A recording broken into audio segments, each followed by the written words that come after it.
Romanos, un estudio inductivo. Con el pastor Víctor Manuel Buitrago.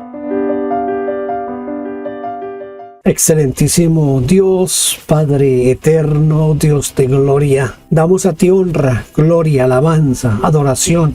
Exaltamos tu nombre y reconocemos tu grandeza, tu señorío, tu poder, tu santidad y sobre todo, Señor, reconocemos y exaltamos tu gloria, Señor. Estamos aquí para meditar en tu palabra y te rogamos una vez más que tu Espíritu Santo nos lleve a las profundidades de tu palabra y nos enseñe y nos ayude para ser cada día mejores personas, para adorarte más, para servirte más. Y te ruego ahora que cada uno de los que están aquí en esta lección sean tomados por tu gracia, tu amor, y tú los bendigas de una manera especial, Señor. Bendícenos en el momento en que estudiamos tu palabra y que esta palabra produzca en nosotros el querer como el hacer, Señor. Que esta palabra produzca en nosotros un cambio de mentalidad, de conducta, de manera de vivir. Te lo ruego en el precioso nombre de Jesús. Amén. Bienvenidos a nuestra lección número 20 de Romanos Inductivo. Hoy vamos a estudiar el capítulo 9 del versículo 17 al 33. Y voy a iniciar leyendo del versículo 17 al 21. Romanos 9, 17 al 21. Porque la Escritura dice a Faraón: para esto mismo te he levantado, para mostrar en ti mi poder y para que mi nombre sea anunciado por toda la tierra. De manera que de quien quiere tiene misericordia, y al que quiere endurecer, endurece. Pero me dirás: ¿por qué pues sin culpa? Porque ¿quién ha resistido a su voluntad? Mas antes, hombre, ¿quién eres tú para que alterques con Dios? Dirá el vaso de barro al que lo formó: ¿por qué me has hecho así? ¿O no tiene potestad el alfarero sobre el barro para hacer de la misma masa un vaso para honra y otro para deshonra? La palabra del Señor nos muestra a nosotros cosas bien interesantes. Por eso vamos a iniciar con nuestra primera pregunta, que dice: ¿qué revelan estas dos frases? ¿Qué es lo que revelan estas dos frases? Porque la Escritura dice a Faraón: para esto mismo te he levantado, para mostrar en ti mi poder y para que mi nombre sea anunciado por toda la tierra. Bueno, la primera frase, esta primera frase nos revela que decir Escritura es lo mismo que decir Dios. ¿Por qué razón? Porque en el Éxodo capítulo 9, en el versículo 16, fue Dios quien habló por medio de Moisés al Faraón, diciendo: y a la verdad yo te he puesto para mostrar en ti mi poder y para que mi nombre sea anunciado en toda la tierra. Por eso para Pablo no había diferencia entre Escritura y Dios. Para él, la Escritura es Dios. La segunda frase nos revela que a Dios le interesa la propaganda. Sí, señor, la propaganda. Porque mire cómo lo dice: para mostrar en ti mi poder. O sea, Faraón era como el vehículo de la propaganda del poder de Dios. Para mostrar en ti mi poder y para que mi nombre sea anunciado por toda la tierra. Como efectivamente sucedió en el tiempo de Faraón y como está sucediendo todavía hoy. Porque donde quiera que se habla del Evangelio, se menciona todo lo que pasó en Egipto para la salida del pueblo, y ahí forzosamente hay que hablar de Faraón. ¿Qué es endurecer a una persona? ¿Por qué Dios al que quiere endurecer endurece? Bueno, aquí se emplea una palabra griega que es klerunei, que significa endurecer, hacer que alguien se obstine o se ponga testarudo. La dureza de corazón hace que una persona sea incrédula, que sea ciega, irracional y rebelde. El que ha sido endurecido, nada, absolutamente nada lo conmueve ni le hace cambiar de opinión. Él tiene el corazón endurecido, tiene el corazón como piedra. ¿Qué significa altercar con Dios? Mire, altercar con Dios significa replicar en contra de Dios. O como traduce la Nueva Biblia Española, ¿quién eres tú para contestarle a Dios? ¿O quién eres tú para pedirle cuentas a Dios? Dice la versión latinoamericana. Aquí déjenme hacer una aplicación a ciertas cosas. Hay cantos mundanos, desde luego. Bueno, también escucha a algunos cristianos, pero más que todo cantos de lo que nosotros llamamos mundanos, seculares, donde cuestionan a Dios por lo que Dios hace o por lo que Dios deja de hacer. Yo recuerdo en los años 60 había un cantante que se llamaba Luisito Rey, y Luisito Rey hacía una canción que decía: yo quiero preguntarle a Dios, y acto seguido comenzaba a hacer una cantidad de cuestionamientos a Dios por lo que pasa en la humanidad. En Colombia, un cantante vallenato hizo una canción que decía que Dios no sabía nada de matemáticas porque Dios había repartido muy mal la plata. Es a este tipo de cosas a las que se refiere aquí lo que estamos leyendo, estudiando. Pero me pregunto, ¿cuántas veces usted ha cuestionado a Dios porque Dios no ha hecho, no ha realizado lo que usted quiere que Dios haga? Usted quiere tener dinero en abundancia y de pronto usted ha sido los que pacta y hace ese tipo de cosas, pero no espera en que sea la voluntad de Dios la que actúe en usted, sino que usted tiene caprichos, y porque Dios no cumple esos caprichos, usted le reclama a Dios. Por ejemplo, su mamá tiene un cáncer terminal, una enfermedad terminal, y usted ora al Señor que el Señor la sane, y no la sana, se muere, que todos nos tenemos que morir un día. Yo he sido testigo de muchos que le reclaman a Dios: ¿por qué te la llevaste? Porque esa es una forma de cuestionar a Dios, como está diciendo aquí el apóstol Pablo. De tal manera que Pablo se anticipa a lo que creen, a esos que creen que Dios es un Dios injusto, que Dios es un Dios injusto, que Dios no actúa con justicia al condenar a los que él mismo endureció. A veces no es Dios, sino uno mismo el que se endurece. Por eso en Hebreos 4:7 dice: si oyeres hoy su voz, no endurezcáis vuestros corazones. Y el mismo Señor Jesús se entristeció por la dureza de los corazones de los que lo veían haciendo milagros, pero no creían en él. Pero en el texto que estamos estudiando, la situación tiene que ver con el faraón, cuyo corazón Dios endureció para mostrar en él todo su poder.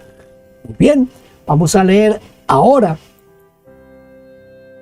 Romanos 9:22, 22 al 26. Y que si Dios, queriendo mostrar su ira y hacer notorio su poder, soportó con mucha paciencia los vasos de ira preparados para destrucción y para hacer notorias las riquezas de su gloria, las mostró para con los vasos de misericordia que él preparó de antemano para gloria, y a los cuales también ha llamado, esto es, a nosotros, no solo de los judíos, sino también de los gentiles.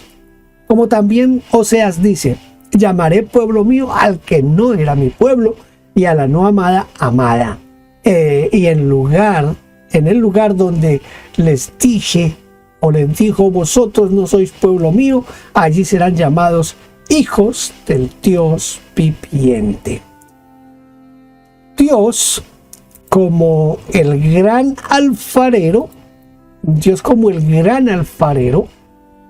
ha modelado a dos tipos de vasos. ¿Cómo se llaman? ¿Y a quiénes representan estos vasos? Primero, Dios ha preparado vasos de ira, que serán el blanco de su enojo y el despliegue de su poder. En realidad son vasijas hechas para romperlas, dice la versión latinoamericana, que representan a todos los que están soportando con inmensa paciencia.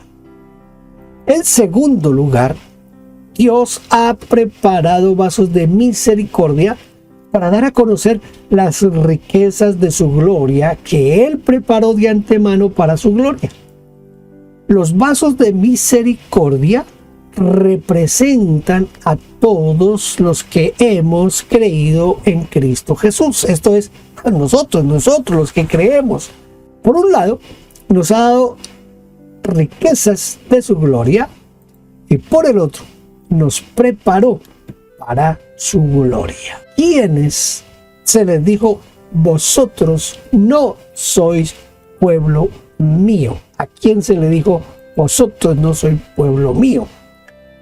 El apóstol Pablo como que quita el velo que cubría la historia personal del profeta Oseas para mostrarnos el origen de la iglesia cristiana. Dios le pidió a Oseas que se casara con una prostituta, diciéndole, ve y tómate a una mujer fornicaria. A una mujer fornicaria. Señor, tómate una mujer fornicaria e hijo de fornicación, porque la tierra fornica, apartándose de Jehová. Porque Dios quería indicar que Gomer, la esposa de Oseas, era como Israel, de la cual nacieron hijos no amados, como fueron los primeros cristianos que surgieron del pueblo de Israel. La iglesia nació porque Israel no fue fiel a Dios, porque Cristo vino a los suyos y los suyos no le recibieron. Pero Dios a los gentiles, que no eran pueblo de Dios, los transformó en su pueblo amado y en hijos del Dios viviente. Esto implica también a los hijos no queridos de la familia y la sociedad, a los abandonados, a los que nacieron de madres solteras, a los hijos de la infidelidad, a los rechazados y despreciados que por gracia de Cristo y la misericordia de Dios llegan a ser pueblo de Dios, hijos del Dios vivo. Los que nada son, llegan a ser lo más grande, lo más valioso, lo más honorable y glorioso que mente alguna pueda imaginar. Llamaré pueblo mío al que no era mi pueblo, y a la no amada, amada. Y en el lugar donde se les dijo, vosotros no sois pueblo mío, allí serán llamados hijos del Dios viviente. Vamos a leer ahora Romanos 9, 27 al 29, que dice, también Isaías clama tocante a Israel, si fuere el número de los hijos de Israel como la arena del mar, tan solo el remanente será salvo, porque el Señor ejecutará su sentencia sobre la tierra en justicia y con prontitud. Y como antes dijo Isaías, si el Señor de los ejércitos no nos hubiera dejado descendencia, como Sodoma habríamos venido a ser, y a Gomorra seríamos semejantes. ¿Qué significa? A ver, ¿qué significa venir a ser como Sodoma? Sodoma, ustedes ya saben, conocen la historia, ya en Génesis, Sodoma y Gomorra se quedaron sin ninguna esperanza, ningún futuro, ninguna posibilidad de vida o permanencia. Estas dos ciudades fueron raídas, exterminadas de la tierra, y no quedó absolutamente nada de ellas, salvo el recuerdo de sus nombres. En contraste, Israel, aunque destruido, diezmado, aplastado, perseguido y prácticamente aniquilado, pudo sostenerse gracias a la misericordia de Dios, quien dejó un resto, una semilla, un renuevo. Del árbol cortado surgió un renuevo, y de las cenizas se levantó nuevamente un pueblo. La diferencia entre el destino de Sodoma y Gomorra y el destino de Israel en algunos momentos de su historia fue casi el mismo, salvo por una cosa: la vida. Siempre quedó un remanente por medio del cual todo comenzó de nuevo. Todo comenzó de nuevo. Del mismo modo ha ocurrido con la iglesia cristiana, después de ser diezmada y casi aniquilada, porque Dios ha dejado descendencia, volvió a la vida, al crecimiento y a la multiplicación. Si usted lee con detenimiento la historia de la iglesia, usted va a encontrar en que hay épocas en la historia que la iglesia es bien grande, se nota su presencia, se nota el accionar de la iglesia, pero hay otros momentos en que comienza como a disminuirse, y la historia sigue avanzando. La iglesia aparentemente desaparece y queda apenas un pequeño hilito. Antes de la Reforma, por ejemplo, solamente por citar un ejemplo, antes de la Reforma había un grupito por allá, más que todo de gente campesina que se dedicó a estudiar la Biblia, y comenzaron a practicar el bautismo de adultos, y se les llamó los anabautistas. Era esa fracción pequeña de la iglesia del Señor que quedaba. Vino la Reforma y los reformadores comenzaron a perseguir a los anabautistas y querían destruirlos. Pero gracias a Dios, siempre Dios ha cuidado a su iglesia. Y aunque hay momentos en la historia en que pareciera que la iglesia ha desaparecido, gracias a Dios no ha sido así. Romanos 9, del 30 al 33. ¿Qué pues diremos? Que los gentiles que no iban tras la justicia han alcanzado la justicia, es decir, la justicia que es por fe. Mas Israel, que iba tras una ley de justicia, no la alcanzó. ¿Por qué? Porque iban tras ella no por fe, sino como por obras de la ley, pues tropezaron en la piedra de tropiezo, como está escrito: he aquí pongo en Sión piedra de tropiezo y roca de caída, y el que cayere en él no será avergonzado.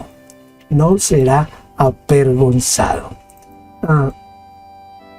¿Por qué los gentiles han alcanzado la justicia o la salvación, pero Israel no? Porque los gentiles simplemente creyeron. En cambio, Israel quiso lograr su salvación por su propio esfuerzo, porque creyó conseguirla a fuerza de prácticas y no por la fe. Dice la versión latinoamericana. Tarde o temprano, toda actividad, toda obra, todo esfuerzo y trabajo que se realiza con la finalidad de lograr méritos se estrella contra la pared. El querer establecer normas rígidas de conducta para evitar el mal comportamiento en los hijos nos lleva a hacer las cosas que se quieren evitar, porque solo logran un comportamiento externo, no interno. Así tampoco las normas rígidas en la iglesia jamás podrán quitar el pecado.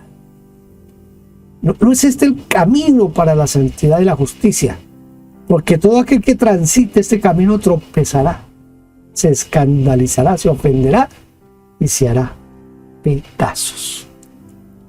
Porque hay tantos ofendidos en las iglesias. Porque se dieron contra la piedra. Porque no actuaron con fe, sino que se apoyaron en las obras. Solo la fe puede mover las montañas. Casi las normas de las iglesias ultrapentecostales tratan de hacer que la gente alcance la salvación y logre la santidad por medio de prohibiciones, por medio de reglas, de normas. Yo estuve una vez, me invitaron a una iglesia, no voy a decir de qué denominación, pero antes de entrar, a todos los hombres les revisaban la cintura y tenían que llevar cinturón puesto. Si no llevaban cinturón puesto, no los dejaban entrar al culto. Esa es una medida que yo no entiendo en qué ayuda a la santidad, pero es una norma y ellos lo toman como norma de santidad. Bueno, cada quien. Pero lo que el apóstol nos dice aquí es que ese fue el problema de Israel. El apóstol Pablo cita a Isaías, el capítulo 28, el versículo 16. ¿Hay alguna diferencia con el texto que leemos en Romanos 9:33? Pues en Isaías 28, 16 dice: por tanto, Jehová el Señor dice así: he aquí yo he puesto en Sión por fundamento una piedra, piedra probada, angular, preciosa, de cimiento estable. El que creyere no se apresure. La Biblia de Jerusalén traduce aquí: no vacilará. En hebreo se lee: no se apresurará. Y en la versión griega dice: no se avergonzará. Bueno, pues cuando comparamos los dos textos notamos que aunque tienen semejanzas, difieren mucho. ¿Pero por qué? Porque Pablo une dos pasajes, el de Isaías 28:16 con el de Isaías 8:14, donde dice: entonces él será por santuario, por piedra para tropezar y por tropezadero para caer. Esa piedra evidentemente es Jesucristo. Escuche, Él es la piedra angular, Él es la piedra que desecharon los edificadores. Es la piedra que se ha convertido en un escándalo para los judíos. Un escándalo es una acción o palabra que es causa de que uno obre mal o piense mal de otro. El escándalo rompe relaciones, amistades. Jesús mismo fue motivo de escándalo porque se esperaba de él otra cosa más, otra cosa diferente, ¿sí? Se esperaba que él dijera algo racional y en cambio dijo cosas que no tenían sentido, a tal punto que algunos de sus discípulos se apartaron de él. Pero hay un pasaje que siempre ha sido bien complicado. Bueno, para nosotros hoy en día no lo es tanto como para los judíos en ese tiempo, cuando Jesús dijo: el que no come mi carne y bebe mi sangre no puede ver el reino de Dios. Para algunos, esta frase los alejó porque pensaron que estaba diciendo una locura, pero para otros esta frase los afirmó, y fue uno de ellos el que declaró y dijo: ¿a quién iremos? Tú tienes palabras de vida eterna. Los que creyeron, como lo demostró la historia posterior, no fueron avergonzados o defraudados. Para unos la cruz de Cristo es un escándalo, para otros es la mayor gloria. Por eso Pablo dice en Gálatas 6:14: pero lejos esté de mí el gloriarme, sino en la cruz de nuestro Señor Jesucristo. Ojalá nosotros podamos gloriarnos hoy en la cruz de Cristo. Pero sabe que la cruz en estos tiempos de predicación tan humanista, la cruz ha dejado de ser algo importante y la cruz se ha convertido en algo que ninguno quiere vivir, padecer o vivir. Hoy es que estemos bien, que todo salga bien, que nuestros negocios vayan bien, que nuestra relación familiar vaya bien, que nos empoderemos, que declaremos, que profeticemos, todo ese tipo de cosas para que nosotros nos sintamos bien. Hoy no se puede hablar de la cruz, hoy no se puede hablar de si alguno quiere ir en pos de mí, tome su cruz, niéguese a sí mismo y sígame. No, eso no está hoy, eso no es parte de la predicación de hoy, desafortunadamente. Pero gracias a Dios que todavía algunos piensan en la gloria de la cruz. La gloria de la cruz. Vamos ahora a pasar a nuestra sala de memorización y vamos a memorizar nuestro texto bíblico de esta lección. Romanos 9, 25 y 26. Como también Oseas dice: llamaré pueblo mío al que no era mi pueblo, y a la no amada, amada. Y en el lugar donde se les dijo: vosotros no sois pueblo mío, allí serán llamados hijos del Dios viviente. Bien, usted ya sabe, es sencillamente tomar su Biblia, mirar este pasaje, Romanos 9, 25, 26, y dedicar unos minutos para memorizar nuestro texto bíblico de hoy. A decir verdad, no está tan complicado, ¿verdad?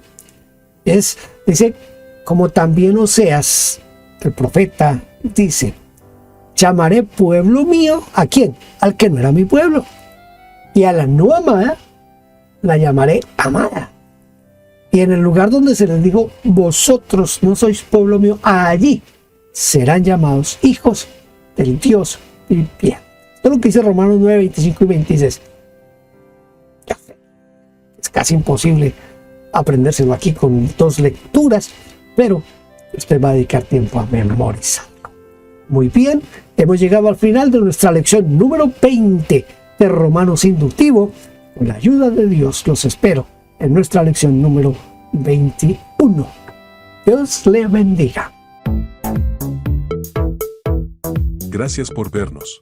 Favor inscribirse en nuestro canal. Denos un like, toque la campanita y déjenos su huella con un comentario. Bendiciones.